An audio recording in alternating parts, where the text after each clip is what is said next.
Mad by beccaliz27. Chapter 20. Colin. Colin took a deep breath as he looked up at the facade of the Featherington house, a bouquet of flowers in his hand. He had woken early that day and had gone to the florist the minute they had opened. He painstakingly chose the blooms for the bouquet, including daisies, sunflowers and lilies, along with cornflowers, which reminded him of the colour of her eyes. He was happy with the way the bouquet had come out. It was bright and cheery, and reminded him of Penelope. Just as Colin was about to knock on the front door of the house, the door swung open to reveal Lord Duxbury being escorted out by the elderly Featherington butler Brierly. "Mr. Bridgerton," greeted Lord Duxbury with a nod of his head. "I had not realised you were back in England. I trust your travels went well. Albania, was it not?" "For a brief time, yes, I was in Albania, but I quickly found myself travelling back to Greece," replied Colin as he bounced from his heels to his toes, anxious to be done with the conversation so he could visit with Penelope. Lord Duxbury smiled and looked back towards the door, which Brierly was keeping open, and then to the bouquet that Colin had held in his hands. "I suppose those are for Miss Prudence," he said in what Colin believed was a hopeful lilt in his voice. "No, they are in fact for Miss Penelope," Colin replied, who watched as the wide grin on Lord Duxbury's face was soon replaced with a frown. Lord Duxbury looked down at the blooms once more. "Lilies are the symbol of passion, while sunflowers are a symbol for adoration. Do you mean to court Penelope Featherington, Mr. Bridgerton?" Colin paused for a moment, unsure of how to respond to Lord Duxbury's question. In the end, Colin chose to be honest. "Yes, I would like to court Penelope Featherington, with the intent of marrying her, if she will have me." Lord Duxbury looked down at the steps, gently nodding his head, before slapping his gloves to his hand. "I suppose that means there is little hope for the rest of us. Good day, Mr. Bridgerton," the young lord said before walking down the remaining steps and disappearing into his carriage. Colin did not have a moment to react, for it was then that Brierly cleared his throat and invited him into the foyer. "Mr. Colin Bridgerton, to see Miss Featherington," Colin said firmly. Brierly eyed him with his typical sardonic gaze before saying, "Yes, Mr. Bridgerton, please follow me." Brierly then led him up the stairs to the hallway that led to the drawing-room. Outside of the drawing-room he could see that there were two other gentlemen waiting, one in which he did not know, and the other being Lord Fife. "As you can see, Mr. Bridgerton, there is a small queue of gentlemen that are already here to see Miss Featherington. I am afraid there will be a small wait," explained Brierly as he motioned for him to sit in a nearby chair. Colin, who remained standing, nodded, and replied saying that he did not mind waiting, and watched as the butler gently knocked on the drawing-room door and entered to let Miss Penelope and Lady Featherington know of their latest caller. He did not hear Penelope or her mother's response, as they were speaking in hushed tones, but quickly drew back as he noticed Brierly approaching. Brierly closed the doors of the drawing-room once more. "Gentlemen, it should only be a little while longer," said Brierly. "She will see you first, Lord Rochester," Brierly said to the gentleman he did not know, "followed by Lord Fife, and then lastly Mr. Bridgerton." As Brierly made his way past the gentleman, he stopped in front of Colin, and in a hushed voice he whispered, "You broke her heart last year. See that it does not happen again, and that you treat her with the respect she deserves." Colin started to say, before the elderly butler interrupted him. "I know it is not my place, Mr. Bridgerton, but I have been with the Featherington family since Penelope was but 2 years old. In a way, she feels like a daughter, and with Lord Featherington being gone, Miss Penelope does not have anyone to look after her. God knows that her mother will not." Colin remained silent, waiting for Brierly to continue, and looked over to see that Lord Rochington and Lord Fife were watching them curiously. "She is in love with you. Has been for quite some time. Do not break her heart again," Brierly said firmly. Colin swallowed sharply. "I will not, sir. I assure you that from now on her heart will be safe with me." Brierly nodded. "Good luck, then," he replied before walking back downstairs. After a moment, Colin sat down in a nearby chair and smiled. He was glad that others beside himself and his family could see how utterly special Penelope really was. "What was all that about, Bridgerton?" asked Lord Fife. Colin looked at Lord Fife and Lord Rochester, who were staring at him. "Nothing of importance." The three gentlemen waited approximately 10 more minutes before the doors opened slowly, and none other than Michael Sterling exited the drawing-room. Colin could see that both Lord Fife and Lord Rochester were staring at Michael with nothing short of derision in their eyes. Upon seeing the look on their faces, Michael smirked before stopping in front of Colin. Good morning, Mr. Bridgerton. I thought I might see you here this morning. I have just had a delightful morning with Miss Featherington. She is such a tremendous conversationalist. I cannot think of any other young lady amongst the ton I would rather spend time with, said Michael, clearly trying to goad a reaction from Colin. Yes, Miss Featherington is an exceptional woman.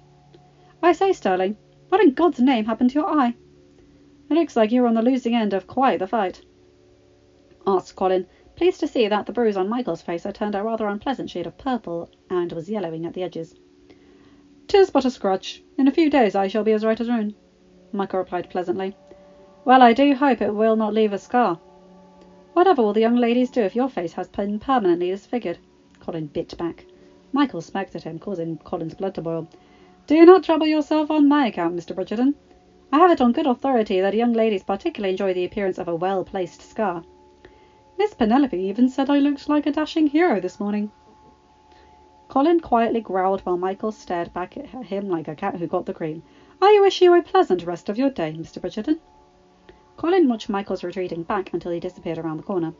It was then that Lord Rochester was called into the drawing-room, leaving him and Lord Fife waiting in the hall. "When did you return to England, Bridgerton?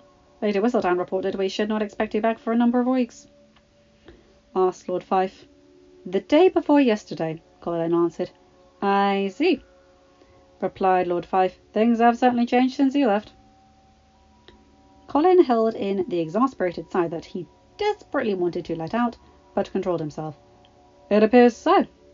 May I ask, Lord Fife, what prompted you to begin to court Miss Featherington?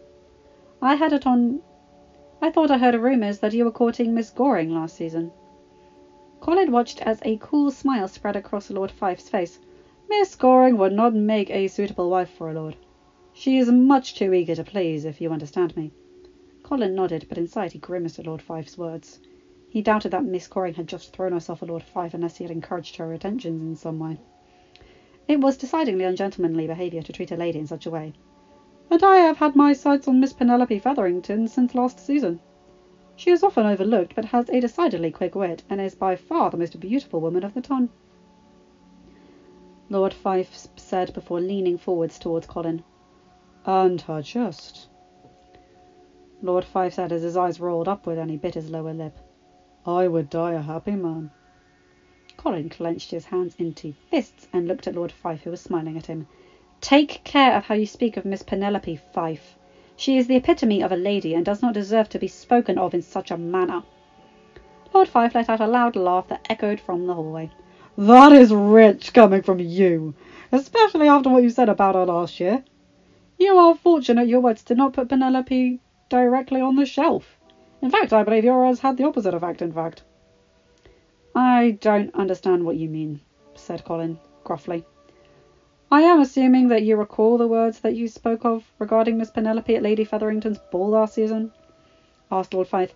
"Yes, unfortunately," Colin mumbled in reply. He hated thinking about that night. When he thought of the deplorable things he had said, he inwardly cringed and his body filled with shame. "The reason I asked you if you were courting Miss Featherington last year, Colin, is that I believe you and her had an understanding. At any function you could almost always be found by her side. And at her mother's ball, the way you were dancing with her looked intimate. I did not want to attempt to court her if you had already made plans to do so. In fact, I think many gentlemen of the ton assumed that Miss Penelope was spoken for." Colin shook his head. "I thought that you were teasing me about her." "Why would anyone tease you about courting Miss Penelope? She is lovely. We all thought she was yours, and that is why no one attempted to court her." "Well, until now at least. Your declaration that you would never court her last season changed that. A great many of us were quite happy to be given a chance to court her, and even more of us came out of the woodwork when Sterling came on the scene. I can only hope that Miss Penelope will make the wise decision to marry myself, an actual earl, rather than the cousin of an earl like Sterling is." "What about Lord Duxbury or Lord Rochester?" said Colin as he motioned towards the dressing-room door. "Is Miss Penelope also not entertaining their calls?" "Lord Duxbury is rich and is a duke, but he is far too young, and Lord Rochester is but a baron," replied Lord Fife, shaking his head in condescension. "I believe her mother approves of the match with Lord Duxbury, as his wealth would help her cover the cost of the 2 last Lord Featherington deaths," But Miss Penelope does not seem to be keen to marry Lord Duxbury. And you would think that Miss Penelope is keen to marry you? Asked Colin. Penelope would never marry someone based to gain wealth or title. She wants to marry for love. She would never compromise her morals just so she could marry. Lord Fife smiled and looked down at the flowers in his hands before looking back at Colin. Well, the gentleman that Penelope does love will never court her. Not in my wildest fantasies, if I am remembering correctly. Just because Penelope's love is unrequited, it does not mean she does not deserve a life with happiness. Penelope deserves to be a wife and a mother. And she should not have to spend the rest of her life as a spinster because the man she loves refuses to open his eyes and get his head out of his ass. I think that I could make her happy if she would grant me the opportunity. Colin did not have a moment to respond as the doors to the drawing room opened, revealing Lady Featherington as she ushered Lord Rochester out. Do come and visit again, Lord Rochester. I'm sure Penelope would love to see you again. Her eyes swept along the hallway, quickly landing on him before returning to Lord Fife. My lord, my daughter will see you now, said Lady Featherington to Lord Fife, who spared one last smirk at Colin before entering the drawing room, followed closely by Lady Featherington. Colin's mind was filled with confusion at Lord Fife's words. Had everyone really thought he had staked his claim on Penelope? That their relationship seemed more than a friendship in the eyes of the Ton. He did always seek her out, making sure that he danced with her at least once every ball. At first he danced with her because his mother had insisted he dance with at least one of the Featherington girls. Finding Penelope the least inane of the three, he had always chosen her over her sisters. After breaking through her shy demeanour, he discovered how fun and lively she could be. At other events, whether it be garden parties, horse races, or even promenading, he was always looking for her, ever scanning the crowds for even a glimpse of her red hair, as he wanted to spend time with her. Colin felt that Penelope understood him in a way like no one else had before. He did not appreciate, however, that the Ton believed that their relationship was more than platonic. He came to the realization in that moment that he was the reason Penelope had not received any marriage offers. He had held her back from making a match. As he finally comprehended what he had done, Colin suddenly felt as if the room was closing in on him, and he tugged on his cravat to loosen it. On one hand, he was disappointed he had held her back, but selfishly, he was happy that his attentions had kept the other suitors away. If he had not always monopolized her time, she could very well be married and have children by now. The thought of Penelope being married and a mother to anyone but his children sent a shiver of pain through his body. After what felt like an extraordinary amount of time, even Colin ruminating on his past actions, the doors finally opened, revealing Lord Fife and Lady Featherington. Lord Fife kissed Lady Featherington's hand, and with a tip of a hat at Colin, he left the Featherington house. Colin stood and was waiting for Lady Featherington to escort him into the drawing room, when Penelope's elder sister stepped out behind her mother. Good Lord, I thought he would never leave. May we go to the modiste now, Mamma? We are already running late as it is, whined Prudence. Prudence, dear, we have guests, admonished Lady Featherington, as she looked towards Colin. We cannot leave Penelope unchaperoned. Prudence let out a rather ugly snort. Mamma, Mr. Bridgerton has no intentions towards Penelope. He said so last year, said Prudence, causing Colin to wince. I am sure that Penelope will be safe with Mr. Bridgerton. It's not as if he came here to court her. Colin knew that as a gentleman he should object and make his true intentions known, but the thought of spending time alone with Penelope was too tantalizing to resist, so he remained quiet. Well, I suppose that would be all right. We do have to get your dress altered before the next ball, Prudence, and we are running out of time, said Lady Featherington. Mr. Bridgerton, I hope you know that I am making an exception for you, as I know that you and Penelope are just good friends. I will ask that you leave the door open, and Brierly will be just down the hall should you need anything. Colin nodded, and waited as Lady Featherington informed Penelope of his arrival, and that she was going to take Prudence to the modiste. You may go in now, Mr. Bridgerton, but please be aware that Penelope is to go riding with Mr. Sterling this afternoon, so you may need to cut your visit short. Colin smiled and walked into the room, looking for Penelope, and quickly found her sitting by the bay window that overlooked the street below. She looked incandescently beautiful. She was wearing a dress in the lightest shade of pink that he had ever seen. The bodice was covered in embroidered flowers in a darker shade of pink, and her hair was down and fell softly down her shoulders. When she turned to look at him, His breath caught in his throat as he saw the blush spreading across her cheeks. "Good morning, Mr. Bridgerton," Penelope said quietly. Colin grimaced at her use of his formal name. "Good morning, Pen. Here, these are for you," he said as he walked towards her and handed her the bouquet of flowers. Penelope smiled as she looked down at the flowers. "Thank you. They are beautiful. I adore daisies. They are my favourite," she said as she bent to smell the blooms, allowing for a spectacular view of her bosom. "I know," Colin mumbled in reply. Penelope looked up and met his eyes, and Colin felt his heart clench and his hands start to sweat. "Shall I call for some tea and sandwiches? I'm afraid the call is before you emptied the tea tray." Colin smiled. He was about to decline, but his stomach let out a loud rumble. Penelope smiled. "I will take that as a yes. I will be just one moment, Mr. Bridgerton," said Penelope before leaving the room for a moment to have another tea tray brought in. When she returned, she gave him another small smile. "Please, have a seat." She motioned to the sofa. "The tea and sandwiches shall be arriving shortly." "Thank you," he replied awkwardly. "I suppose you are wondering why I'm here?" Penelope nodded and waited for him to continue. "I am here for several reasons, Pen. But first I must apologize for my abhorrent behaviour yesterday. There is no excuse for it. It was surprising that you had become so close with Mr. Sterling." "Your apology is accepted, Mr. Bridgerton. I'm sure that you were tired from your travels, and that most likely contributed to your mood," replied Penelope pleasantly. Colin frowned. She was still using his formal name. He wanted so badly for her to call him Colin, and for their friendship to be as it was. Clearing his throat, Colin continued. "I would also like to apologise for my actions from the last season once more, Pen. I have had months to think about my words and what I said, and I truly regret saying them. When I went on my first tour, I so enjoyed reading your letters. I looked forward to seeing them and receiving them so much that they became one of the highlights of my tour. My family was always disinterested, but you never were. I missed our correspondence. I missed it more than you can imagine."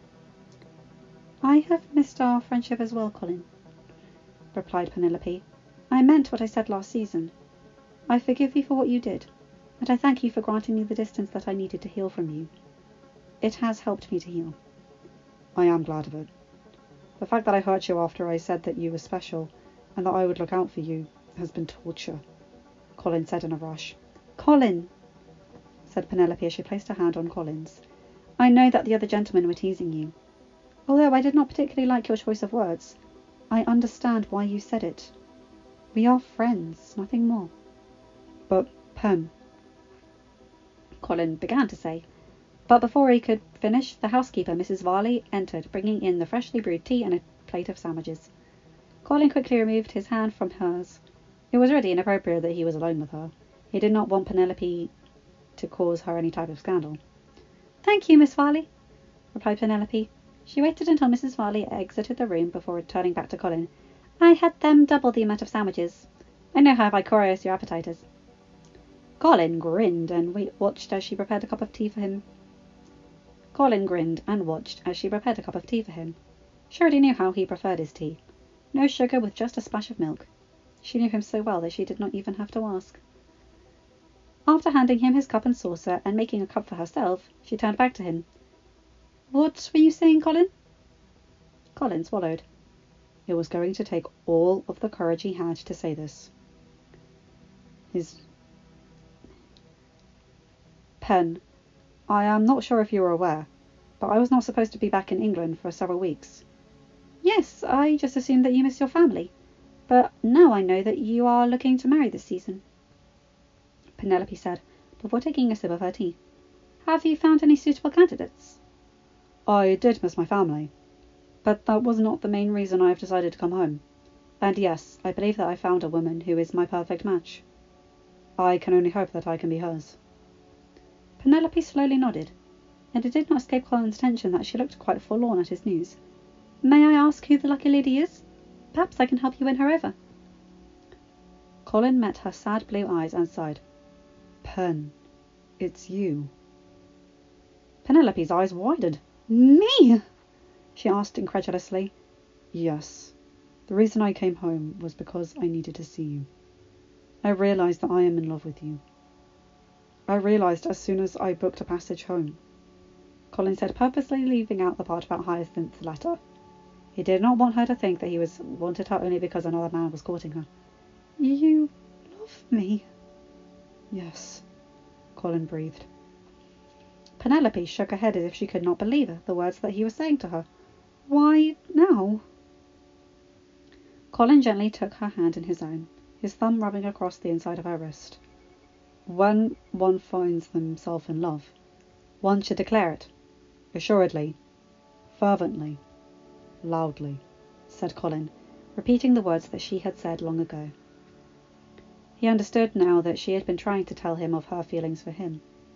Subconsciously, he somehow knew that she was about to tell him, but he had interrupted her and told her that he was leaving for his first tour of Greece. He was a coward, and after Marina, he was not ready to love or be loved by someone. In hindsight, he could have kicked himself. If he had realised his feelings then, they could have been happily married by now, and possibly have a child. At his words, Penelope quickly stood, her tea spilling onto the floor. She walked quickly over to the window, and Colin could see that she was wiping a tear from her eye. Pen? She whirled around to face him. How do you expect me to believe that, Colin? After everything that has happened between us? He stood and walked over to her, taking her hands. I do not know how to convince you, Pen, but I am mad for you. I will spend the rest of my life regretting what I have said. I love you. You loved Marina, too, said Penelope softly. Colin shook his head apathetically. I did not. I was infatuated with her, but it was not love. What I felt for her is not even a fraction of what I feel for you. But your words last year. You told Fife that never in your wildest dreams would you ever court me. What has changed? Is it because I now have gentlemen that are calling on me? Asked Penelope as her tears started to fall. No, that is not it. Although I will admit to being jealous. Seeing you with Sterling yesterday, I wanted to rip the man's throat out, growled Colin. He sighed. The reason I said that I would never court you, Penelope, was not because I did not find you to be marriageable material. I have always thought that you were beautiful, and you are so kind and clever. Any man would be lucky to have you. At that point, I believed that we truly were just friends. We are friends, said Penelope softly. You are one of my dearest friends. Colin felt as if his heart was melting at Penelope's words. He loved her so much that it hurt him. I had this idea in my head of what falling in love would be like a lightning bolt, as it was for my mother and father, or Anthony and Kate. I would see a woman across a ballroom, and I would fall in love at first sight. With Marina, it was an instant infatuation that I mistook for love. It's different with you, Pen. We started out as friends, and my feelings for you slowly grew, until one day I woke up, and I was utterly consumed by my love for you. My days are full of memories of you, and my nights are full of dreams and fantasies of all the ways that I want to love you. Penelope worried her bottom lip with her teeth. Colin, forgive me, but I just do not comprehend how your feelings could change so quickly. It is difficult for me to believe that you are speaking in earnest, or that your feelings for me are true. Colin was at a loss for words as he looked down at Penelope. They are, Penelope. I swear to you. It is difficult for me to believe you, Colin. I forgive you for what you said, but the trust and faith I had in you has been broken. It is not just about you and me anymore, Colin. I have suitors, several in fact, more than just the gentleman that came to call on me today.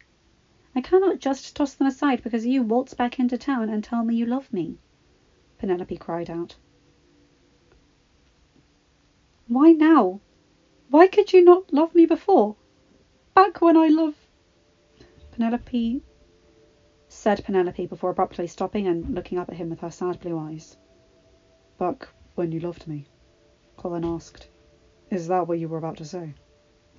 Penelope sniffed and looked down at her feet, but then quickly braced herself and looked him in the eye. It was as if she was staring into his very soul. Yes, I have loved you since the day we met, Colin. I have tried to move on from it, but I cannot. Do you still love me?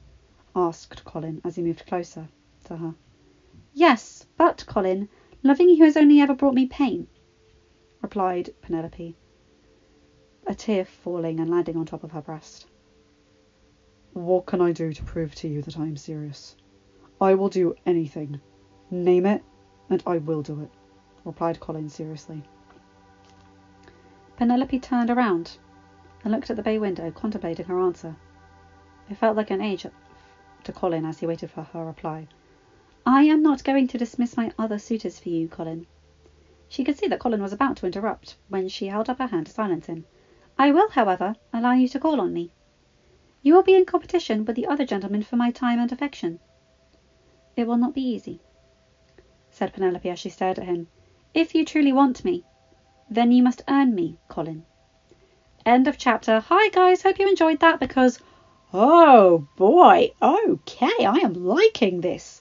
That last bit with Penelope, she doesn't give in to her old crush. She is shaken and, oh, that last line. If you want me, you have to earn me. Yes! Go girl, say it loud for everyone to hear you. Oh, I always hate that people think they're owed love or they're owed affection by people just because they find them attractive. That so irks me.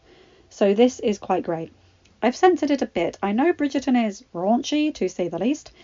But as you guys know by this point, if you've watched my other videos, I'm not comfortable with that personally. I can say implications and jokes, but the graphic stuff gets a bit much for me to say aloud. It's just not fun. And I like that Fife was saying, like, you're cording her, and Colin completely mistook it. That's really quite something. Anyway, you guys know the drill by this point. Check out my other videos. Remember to like, comment, and subscribe. Hit that bell. And remember to have a good day, night, or whatever time zone you're in. Bye, my guys, gals, and non-binary pals. I'll see you in another video. Bye!